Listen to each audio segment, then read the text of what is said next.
So when I'm talking to parents, it's really about how do you cultivate the passion? And when I'm talking to students, it's about how do you cultivate your own passion? Because passion is the fuel that'll override anything. Welcome to Successful with ADHD. I'm Brooke Schnittman. Let's get started.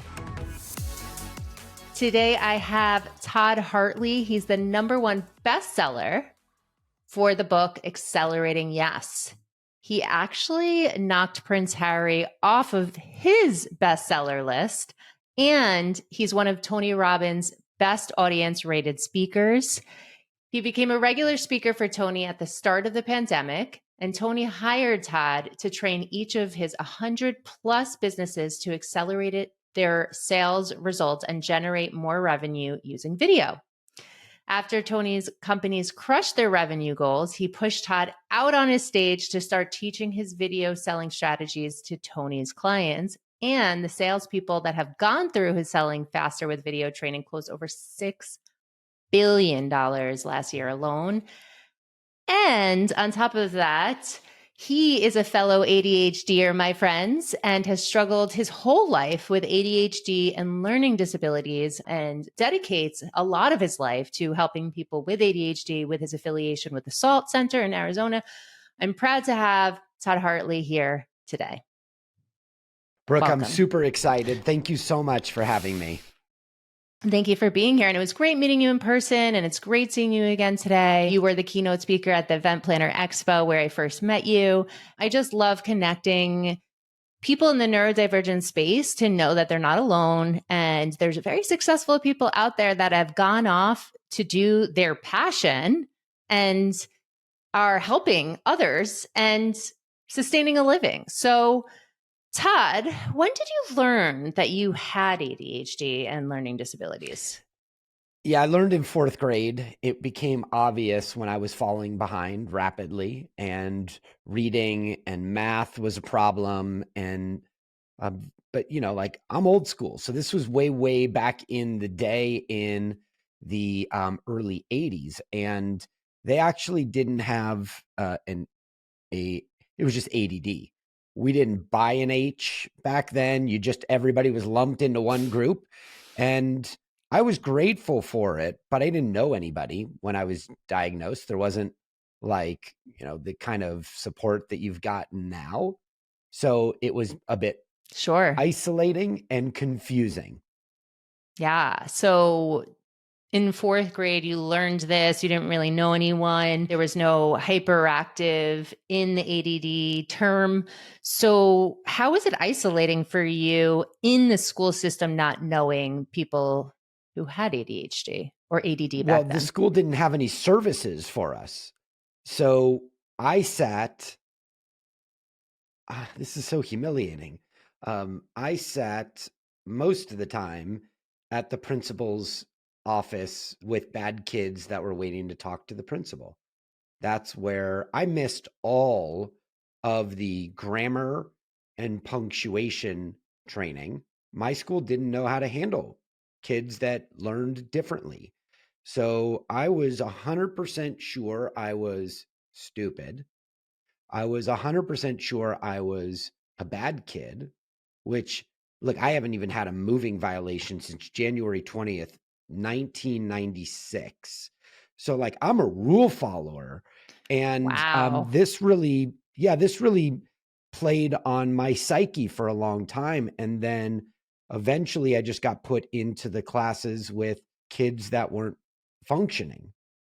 Maybe the hardest thing was overhearing a teacher that I deeply admired in middle school telling my parents, as I was out in the hallway, not supposed to be listening, I overheard the teacher say to my folks, "You'll be lucky if Todd graduates from high school, but college for Todd is out of the question." And what's amazing is, for my parents, what's out of the question in the house that I grew up in is not graduating from college and not living a life of passion where you can go out the door every day, be incredibly proud of yourself and serve people. That was out of the question. And so my parents, thank God, never gave up on me and never made me feel less than my older sisters who were honor roll students all the way through college. And my parents just pushed me in the right direction to be uniquely me. Wow. That's huge that your parents not only, of course, loved you, but knew enough at that point to support all of you. And I mean, it's hard to raise a child with ADHD. And I don't know if your parents have it or not, but the fact that they believed in you and unconditionally supported you is fantastic. Yeah. Yeah. Thank you. I think once you've been diagnosed and you've been around people that have it, you can kind of see the traits in others. And yes, my parents have it. My sisters have it in different ways. They were able to channel it earlier than I was. Took Sure. me a lot longer to have all those elements come together. But the good news is, like, even when I couldn't add or subtract or divide or, do any of that stuff because of dyslexia and my attention disorders, my mom would say to me, don't worry, you've got the entrepreneurial spirit in you. And She knew. if you have to hire somebody to manage your books, you're going to hire somebody to manage your books and nobody will ever know. And you know who really one of the closest people in my life is? My CFO. She's like my big sister. And, we meet several times a week. I have 3 businesses. You just have to figure out your own path. And Brooke, you brought it up in the introduction. You brought up the magic word, which is the fuel that can get people through anything that's keeping them from achieving their ultimate breakthrough and transformation in their life so they can live a life with passion. And that one word is passion. Passion is the fuel.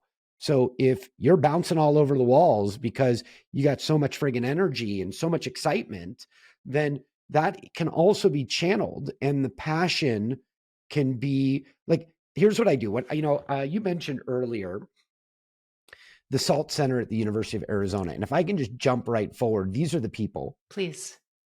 that saved my life. And I don't use that term in a loose way. I believe they saved my life because they allowed me to learn how to become the best version of myself. SALT stands for Strategic Alternative Learning Techniques.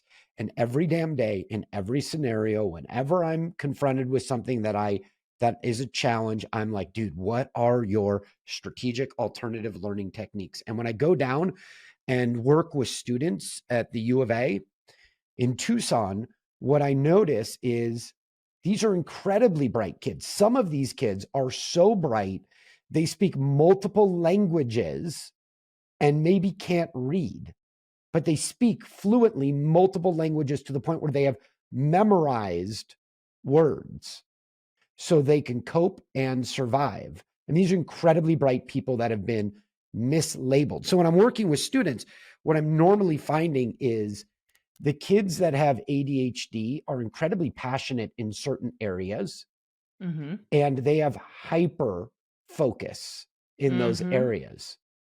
And so what I'm normally doing, and I'll just give you a little bit of the conversation because it always goes something like this. I'm like, getting ready to start a day of training or an in-between break. I'll be like, Brooke, what do you do when you're not, in class, when you're not here? What are you occupying your time with? Tennis. And tennis, right? And I'll go, do you ever like lose time in tennis, Brooke? Like you just forget, like the whole day just blazed by you? Time and And space, Brooke says, 100%. right, Yes. sometimes I even forget to eat, Brooke says to me. And you know what that Sometimes I is? forget to go to the bathroom until I really gotta go. Right.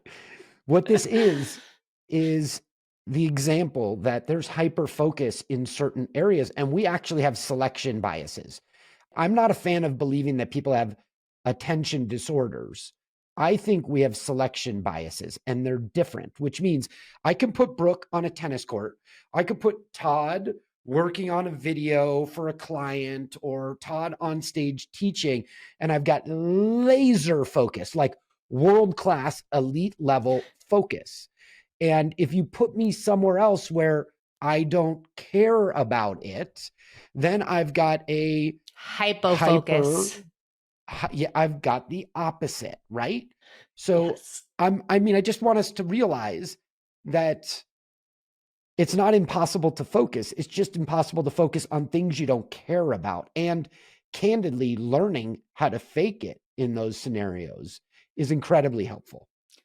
100%. So, wow, you just brought up a lot of really important points.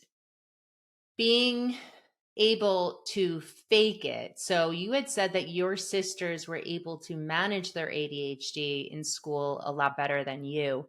And very often, boys are diagnosed with hyperactive ADHD and girls the inattentive ADHD. And girls are so much more likely to mask it or camouflage it or fake it, as you mentioned.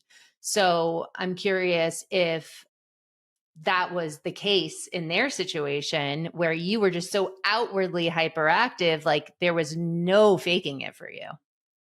Right. I was just overflowing with excitement and passion. And, that's a heart and a mind that wants to explore. Try putting me in a chair for 8 hours a day. Yeah, no thanks. First of all, the human brain is not meant to focus for 8 hours in Right. general. And then you try to put a kid with ADHD who can't sit still in a seat, it's like jail.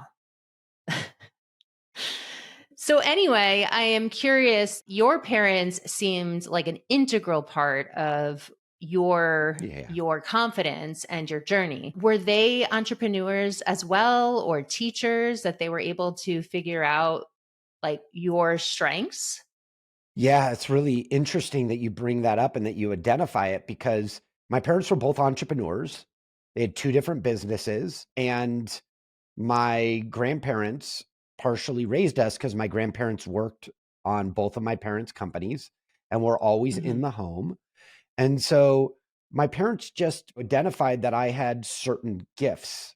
I mean, parents that are listening to this, I'm sure you could identify your children's gifts. And for me, I had a very low confidence, very negative outlook that persisted well into my mid 20s and impacted my ability to develop relationships with girls. Because the biggest lie I told myself is, why would she be interested in me when I'm one of the slow kids?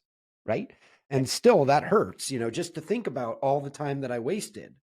And what I discovered is my parents would find opportunities for me to shine. So where was I shining? I was shining on the baseball field or in athletic competitive environments. By the way, if you're competitive and you have passion, you can override almost any disability. And passion is a 100%. fuel. Let's not forget it. My parents also realized that I had a gift to gab. I had a gift to tell stories. And every time there was a speaking competition at school, in our community, at the library, any type of speaking thing that was going down, my parents would submit me in, and I would always advance and become, one of the winners of the competition. And honestly, that was the first time in school that any of my peers said something about me being great about something besides sports. So it was eye-opening to me. And my first speaking gig, I'm a professional speaker today. I have appearance I'm doing later today, and I'm honored to do it. But my first speaking gig that I got paid well for was to sit in the back of my parents' car on road trips and not say an effing thing. And they paid well for that. And I accommodated it. But, it's like if you've got the gift, it doesn't matter what it is. You could be a healer or a financial wizard or a chef, and you have ADHD, or you're seeing that in your children, help channel it, and amazing things will blossom. 100%. And thank gosh you had your parents so you were able to build some confidence that you were lacking. Yeah. Yeah. And I'm curious also, when did you start to feel dateable? When did you start to feel like you were truly confident? Where I was worthy. Um, you know, as I went to the University of Arizona and I graduated, I still had 2 units, and then I switched schools. because I went to the rival school, Arizona State, because it was closer to my parents' house. And I took those 2 units. And then I changed environments. And when I changed environments, the story changed. Not only did the story change, but I really started applying what the SALT Center taught me, because I was insecure using extra time at the University of Arizona because I didn't want anybody to know that I struggled. So when I got to Arizona State, nobody knew me. And it didn't matter if I wasn't in the Interesting. class on test day. It didn't matter if the hot girl didn't see me. Okay. So I started taking their testing accommodations. And instead of 2 units, I stayed for 2 years and left. I was working on getting into graduate school, and I left with a 3.85 and was dominating there. Like, I like to say that I had an intellectual advantage over there, but the reality is I didn't. I just used my time better. I used the support that was available for students like me, and I stopped caring what people thought about me. My grades went through the roof, and then all of a sudden, guess what? The hot girls in classes wanted to study with me, and then things changed. Ooh. Is that candid enough for you? That's candid enough for me. So they were attracted to your confidence and your intellectual Yeah. performance. Yeah. That's very interesting, because the SALT Center, when you were saying the acronym, every single student or adult should get accommodations that are leveling the playing field, right? It shouldn't just be people with ADHD. We should all have IEPs. We should all have individualized education plans, because we all learn differently. ADHD or not, we all have strengths, we all have weaknesses. You know this. So for you to feel like because your brain wasn't fully developed at that point, of course you're going to be embarrassed because you were the odd man out leaving the classroom for accommodations. But like, if we can normalize that everyone has some sort of accommodation, then you would have had felt totally different, even in 4th grade, right?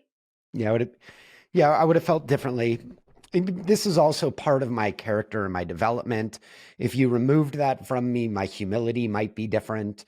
I'm incredibly grateful for the challenges that I went through, but I also have gone through a lot of therapy over it.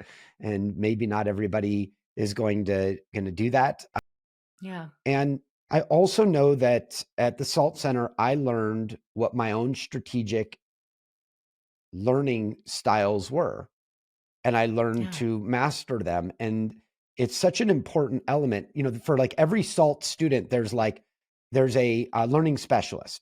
And Hmm. I think I'm on the board of advisors for the SALT Center today. And what I've discovered is there's something like 25 students for every learning specialist, which is kind of like your guidance counselor.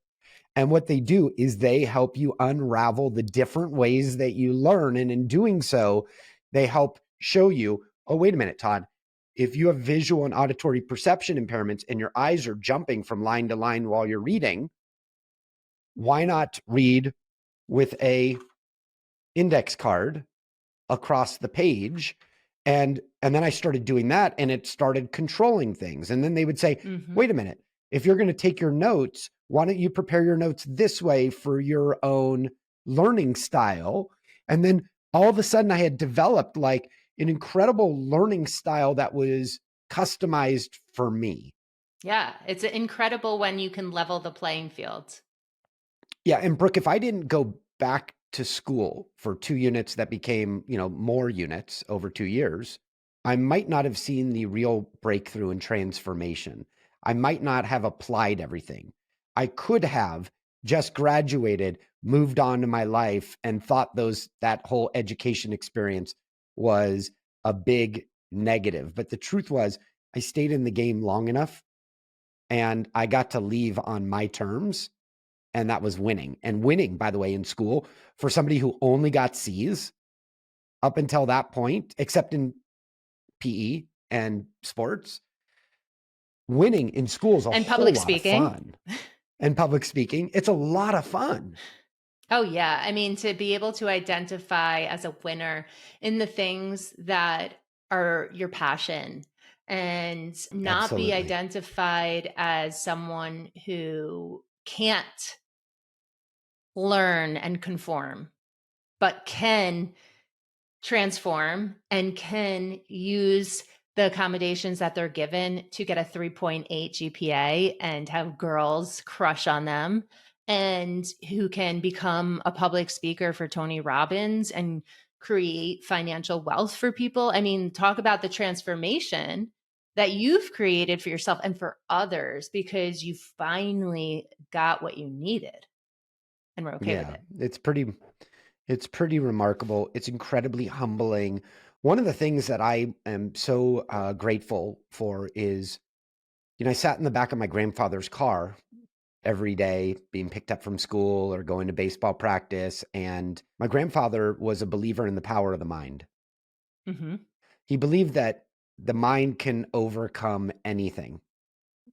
And I was surrounded with a ton of negativity. And right around this time, Tony Robbins released his first book, Unlimited Power. And my Hmm. grandfather bought the tapes. And while we were driving in the car, he introduced me to an author that my grandfather called The Kid, because Tony Robbins was 25 at the time. The Kid. And And I he was grew up Anthony Robbins at in, that time, wasn't he? yes, that's right. Yes, I'm an Anthony baby, by the way. I'm like one of these first generation children that grew up on his material. And I consider myself an Anthony baby. And so I just started hearing from somebody that was different than my educators, somebody that I started to admire, somebody that believed that you could engage your mind and grow it and strengthen it and exercise it just like you would a muscle. And so every day I committed myself to the what is an acronym CANI, and it stands for constant and never ending improvement. And I just committed Mm. myself to that. And what I've discovered over a lifetime is my peers, many of them stopped committing themselves to personal growth and development. And I never stopped. And at some point, the people that were wickedly bright, like way off the charts bright, got comfortable, and comfort became the enemy of growth. And I stayed a bit uncomfortable and hungry, like I've got something to prove, like I'm not that kid that was in all of those slow kid classes with kids that were overly medicated that were asleep in these rooms. And I'm not that kid. And you weren't twice exceptional either. Right. Right. And I just kept pushing myself to learn. Yeah. You mentioned the kids who have exceptional IQs, right? And are doing multiple languages but can't read or do math. We can call that twice exceptional and it's a disability. But at the same time, if you don't have that passion and drive, like you said, and that persistence, Yeah. everything else is going to grow and you're going to shrink, right? Yeah. I agree. So when I'm talking to parents, it's really about how do you cultivate the passion? And when I'm talking to students, it's about how do you cultivate your own passion? Because passion is the fuel that'll override anything and allow you to live a life of your dreams. And that means getting up every day and making yourself a believer that there's more for you than what people may see, and that there's impact and opportunity for you to give. I can't tell you I can tell you that sometime around 12, I believed firmly, when the outside world was not showing me this, I believe firmly that I was here to impact lives and help people. And I visualized myself every day on the biggest stage in the entire world, using my God-given talents to Wow. help people. And I don't know how this happened. I did not know if I was going to do sports play-by-play, or if I was going to be a politician, or if I was going to be a speaker, or what, or a talk show host. But I knew that I would be on stage because that's where my gifts were. And I just cultivated the passion. And when nobody was around, when I was walking home from school, when I later would drive in the car by myself, the passion would override my desire and willingness to sit there passively and listen to music. And I would work my material and develop my ability to think and speak extemporaneously at the utterance of a moment. And in doing so, I developed a craft. And anybody that has passion can find themselves sitting in the room and developing their music or working their art and painting every day or improving the food recipes that they're learning on TV. Like, passion is the key. And as long as we start teaching people to nurture that and to grow it, they'll have a never ending influx of excitement and opportunity to get better. Exactly. Do what makes you excited and energized. And Yeah, it's interesting to learn from a child. There's so much we can learn from kids, their curiosity, yep, their wonder. And like, let's not squash that just because we don't understand it, right? Let's right. explore that. Let's ask them the why questions. Let's figure out a way to support their passions and their dreams because you're the poster child. You, at 12 years old, received the support from your parents who believed in you. And you took that fuel inside of you where the teachers might have not understood you as much because of the lack of education back then. And you just stayed strong and you had the drive and the passion and you visualized, which we know is scientifically proven to create billionaires, but you did it and you had people who stood behind you and supported you. So for parents listening out there, like, don't ever feel that you can't help your kid in any way possible. The world is different now. You can be whatever you want, right? They don't have to be doctors, lawyers, teachers. But I got stuck in my 20s doing jobs that I didn't know how to get out of, right? I Hmm. probably waited tables for far too long. I felt this inner frustration of not realizing my full potential. And each one of those growth periods where I got myself to the next stage, like I was on the radio in Phoenix by 26 on the number one station in Wow. Arizona. And I was on radio 6 days a week live, but I didn't know anything about finances. So I negotiated a really crap deal and was waiting tables then also at night, even though I was on the number one show in the state. And I just got myself stuck in that. And eventually, each one of those moments where I got myself to the next level, which is a great teachable moment for everybody listening, I had to realize that I was getting what I tolerated. And once I stopped tolerating that level of success and realized there was another level, I broke myself through to the next level, right? You get what you tolerate. Yeah, that happens so often. Absolutely. I think that's perfectly stated. I think with ADHD, with lack of confidence, we play small, right?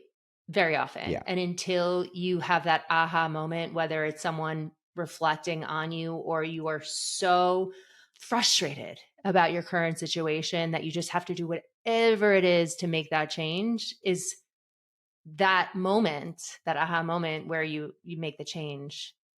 Right. Was that the aha moment for you that you realized that you had confidence? Like, I know you said, okay, girls started noticing you when you were doing better in school and then you stopped playing small, but like, what was it really? Was it a culmination of things or was there like something that took place where you were like, yes, I'm confident? It's a compilation. It was doing well in school, committing myself each and every day to constant, never ending improvement, which didn't just mean exercising my brain, but also going to the gym and exercising every day. I felt incredible inside and it shined outside. And up until that Fantastic. point, I felt like I was, in hindsight, well, this is me. You know what always pisses me off is like people are like, well, you've always, you know, people often don't get to see the transformation. Like there's a lot of people that they're like, oh, well, you've always been great at blah, blah, blah. What pisses me off is when I tell people, oh no, look, I mean, like, I don't talk about this. By the way, I didn't talk about it, Brooke, until I was in my 40s. This whole thing about my Wow. learning disabilities was a shame secret that my family kept for me. Wow.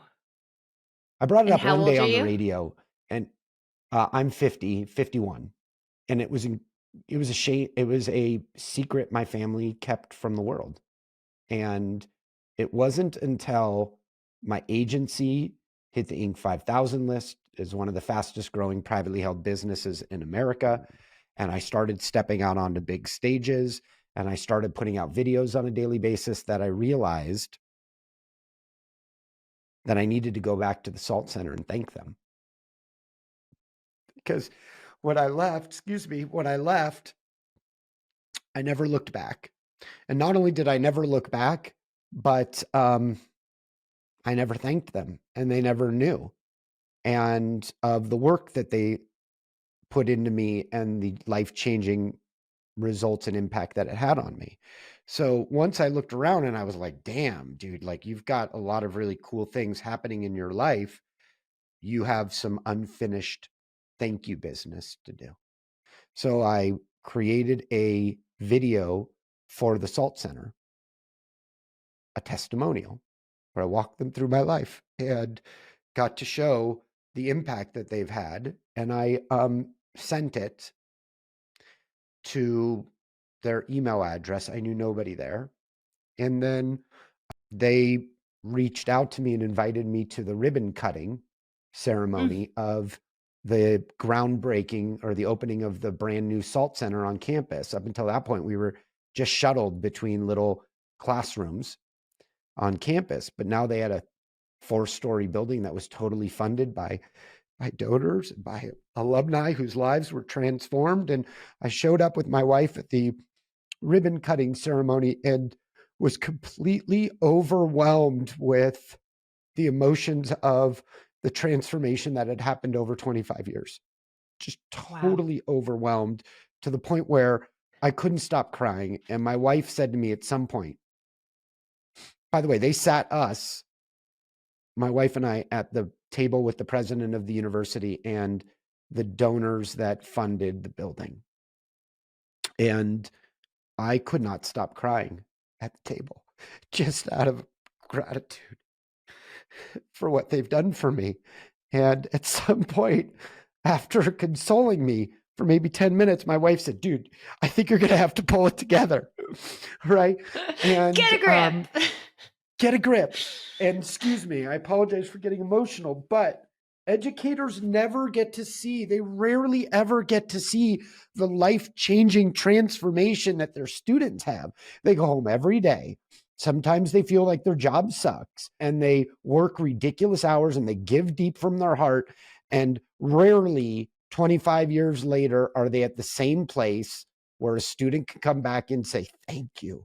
I owe so much to these people. And I'm so grateful for it that I'm honored to give back and to support them. And anytime they ask me to do something, the answer is always the same. It's yes. And what else can I do? Oh, so it's not even their transformation. If you think about it, over the 25 years, it's your transformation. So it's like this almost like coaching, right? You transform with your clients. You both, over those 25 years, became new and Right. improved and expanded, right? So And that's and fantastic. I learned for the first time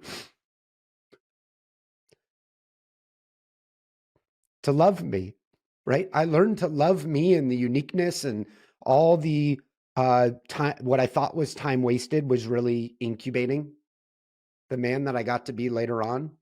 Um, so I think it's incredible. It's like you get to look back and instead of thinking about all the times where you were at parties with friends feeling inferior, it allowed you to develop something unique and different. And I think that humility is my favorite element because had I not gone through that crisis, and it was a crisis, um, it could have led me to problems with drinking. And of course, I did mask a lot of problems when I was younger with drinking. in social situations. But the biggest key was realizing that I was on a path for constant, never ending improvement. And that wasn't part of it. I so appreciate that you are being so vulnerable. And it's clear that your journey has created that core value of humbleness and vulnerability. When someone sees you, when I first met you, all you see, right, is the exterior of Todd, where Todd is right now, what you think he is, right? Not his story of being bullied or feeling less than or not getting girls or feeling isolated, right? And like you're only halfway from the point where you started to recognize that you can be so much more than you were, and to rebirth yourself almost and not be incubated anymore. So I think Yep. it's so inspiring for kids, for parents, for adults who are listening right now to know that they're not alone, of course. And look, you have a grown man in his 50s who is crying to show you that, you can have challenges right now, but just stay persistent, believe in yourself, have someone who believes in you, whether it be your teachers, your family, and listen to them and then thank them when you get there, because there's not enough Absolutely. thanking. You're right. My You're wife right. always says, whenever I complain, my wife's the wisest person I know and the most positive person. We're that annoying couple. Like things are really positive, even when they aren't. No, you're the And best. No, you're the best. yeah, right. That's us.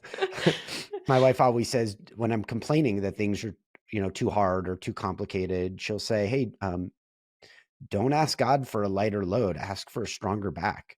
And I think that's part of what you get to go through when you're dealing with challenges. You get to grow those muscles. And instead of looking at it like it's the worst thing in the world, realize that the present moment is often misleading. Look back later and evaluate it, but don't beat yourself up mislabeling the present moment, because I sure did. Oof. I got the chills.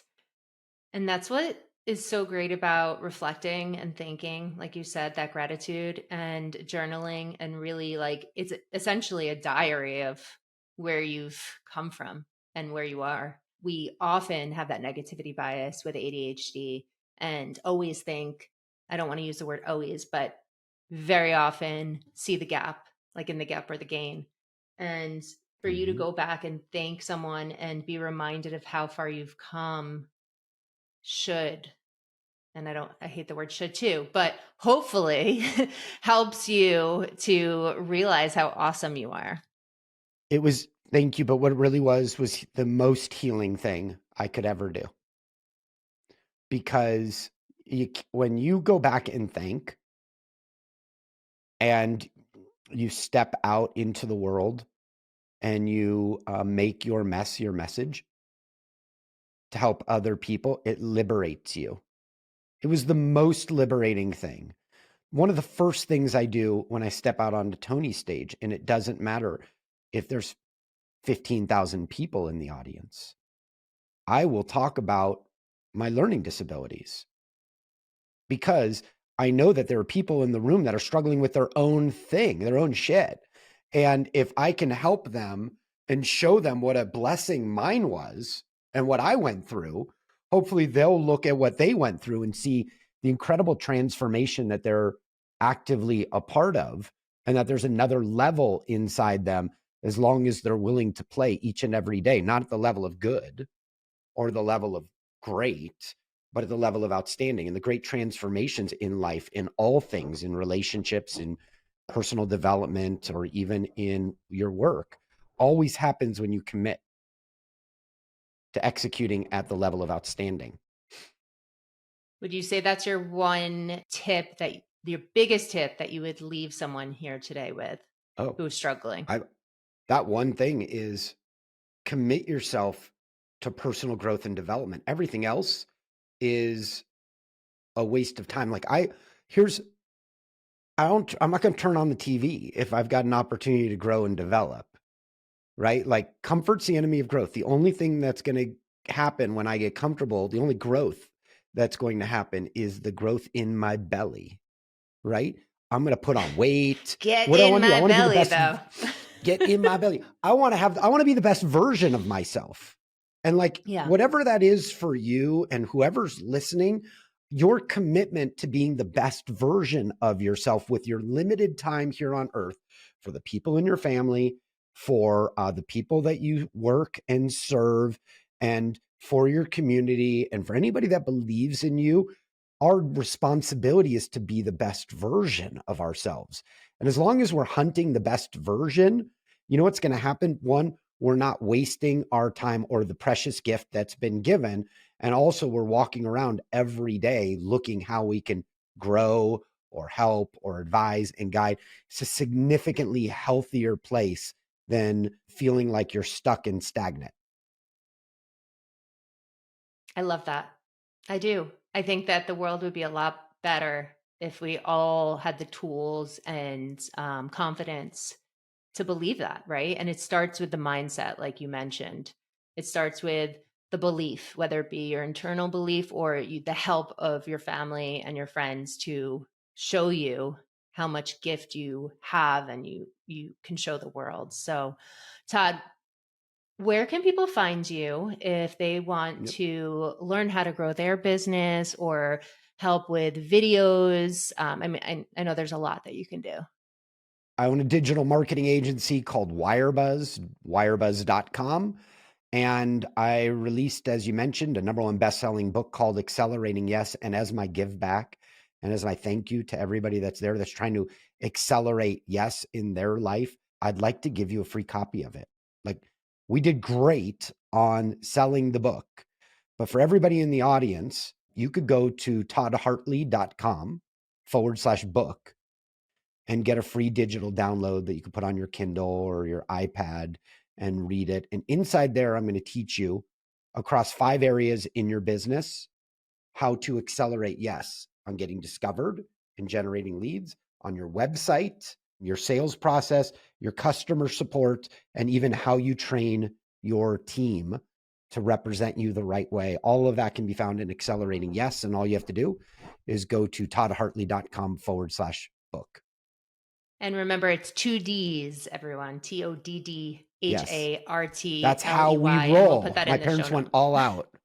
Sorry about that. TODD. No, it's okay. I was doing that with my assistant yesterday, actually. She's a Gen Z and I'm like the cusp of millennialism. And I was doing like the West Side, East Side thing, and she had no idea what that was. Right. A little nuance there for all of you. But anyway, Todd, it's such a pleasure, like really getting to know your vulnerability and your story. I know that it's touched me and the thousands of people who are going to be listening and watching this. So appreciate you giving up your generous time with us here today. And we wish you the best success in your public speaking engagements. And we hope that you continue to help millions with ADHD and without. Beautiful. Thank you so much for the time and the work that you do. I appreciate your mission, and I'm honored to be a part of it. Thank you so much. Thanks for listening to this episode of Successful with ADHD. I hope it helps you on your journey. And if you need any additional support for you or a loved one with ADHD, feel free to reach out to us at coachingwithbrooke.com and all social media platforms at Coaching with Brooke. And remember, it's Brooke with an E. Thanks again for listening. See you next time.